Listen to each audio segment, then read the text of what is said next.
Here is part 2, the wisdom of the ancestors.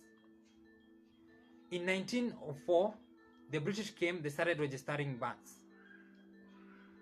Didn't we have a system of identification before the British came? Was our system so ineffective that we had to take the British system? Why did we take the British system? A foreign system. In our system, we identified people at the local level. Yes, we did not write it, but we sang songs about a birth. We knew exactly who had given birth, which heart there was, and how many children that family had. We knew these things, and we put it in our memory. We sang it in songs. We spread it by the word. We could identify troublemakers within the community. We even held meetings to talk about these troublemakers.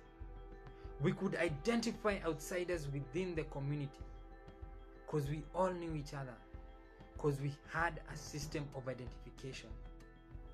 And nobody had to carry a leaf around. Nobody had to carry a goat's bell around. We had a system. Yes, spies could sneak into the community. But isn't that what spies do? Even in the US. Wasn't there an Israeli spy within the Pentagon some time back? A Russian spy? A beautiful female lady, by the way. That is what spies do. They sneak in. Bad people could migrate into the area as well.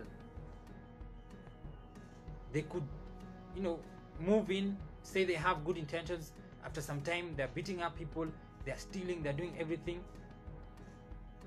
Even the most elaborate edification system cannot stop that, because bad people will be bad people. And an identification system was unnecessary in identifying those people, because what matters was reporting. That is what mattered the most. So why are you focusing on enhancing identification when reporting is the issue? Why are we forcing people to register when the functions should necessitate it? Remember an ID, right? People say, you cannot get a job without an ID. You cannot get an SSIF card without an ID. You cannot get NHIF without an ID. Why does the government have to threaten people to get it? Why does the function not necessitate the idea of getting it? In other words, why am I not free to get it? Why is somebody forcing me to get it? Like they forced the people to get the Kipande system. Why can we not do it at the local level like you did with our ancestors? And I just wanted to mention the FBI, the Federal Bureau of Investigation. Some things about it that perhaps you can learn, and perhaps you can see that the ancestors were wise. When criminals cross or commit crimes across state lines, that's when the FBI comes into play. Currently, it's investigating R. Kelly for moving a girl from Palm Springs in California to Phoenix in Arizona and then to Orlando in Florida, across state lines. And they're doing that because of the Mann Act. It's a federal act. And this is what that act says. It's illegal to transport a minor across state lines for the purposes of sex, debauchery, or prostitution. They brought that act because cartels were opening brothels and transporting women from place to place. It is an example of a federal crime, right? Because transporting people is not a crime. So they can hide under the idea they're just transporting women. But they knew why they were transporting those women. And so the state had its own laws, right, against prostitution, but not against transporting people. So the federal government comes into play, and it has a law against transporting people for prostitution, right, across state lines. And it's called the dual sovereignty doctrine. Like we have the central government and we have the county government. In a dual sovereignty, we owe our allegiance to the county government, like the Nairobi county government, and also to the central government. They are sovereign. That means they are equal. And we can claim protection from both of them.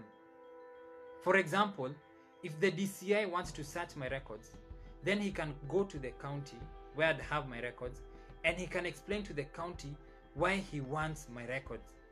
So the county would actually be protecting me.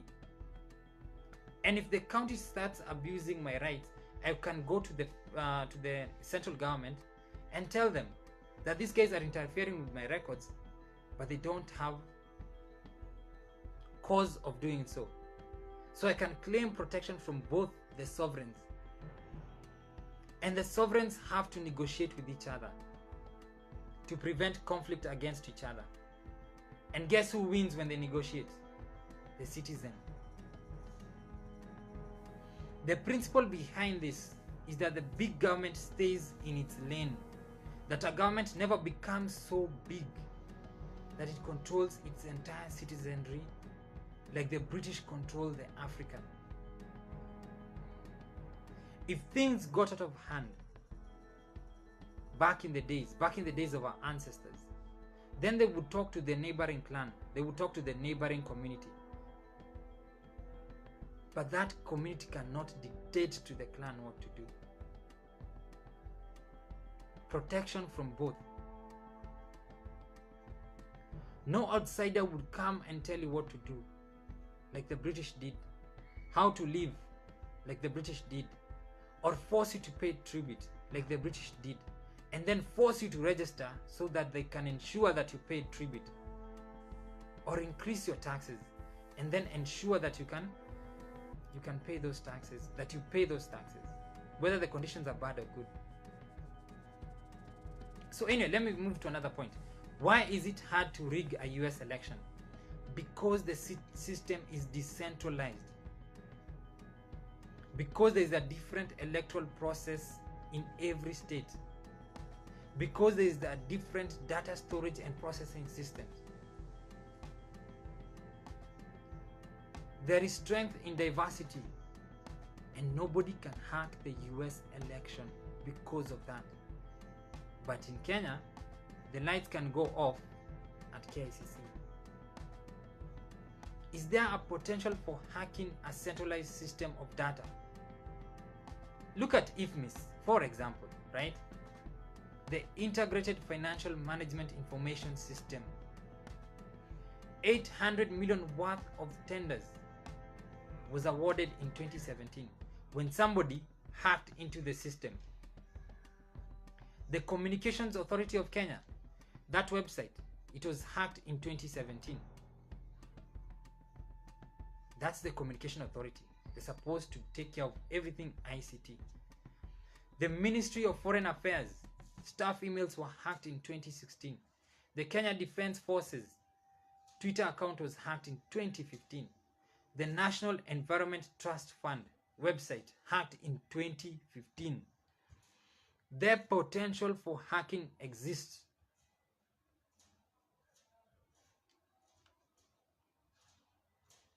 So our ancestors, by decentralizing control, by using other means of identifying people, there was wisdom in doing that.